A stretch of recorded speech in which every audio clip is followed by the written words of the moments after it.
చేస్తూ పూజించే భక్తి ఎంతో చూస్తున్నావుగా. ఆకలితో చెయ్యే చాచి వస్తే తన చేతుల్లోని ఆహారం పంచే చేయి చూస్తున్నావుగా.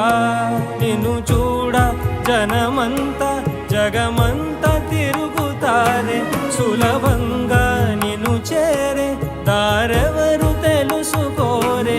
అలంకారం అసలు లేని అహంకారం అన్నది లేని ఏ కళ్ళ కపటం కానరాని మనసుల్లో నువ్వే కలిసా నిన్నే నిన్నే మరిచి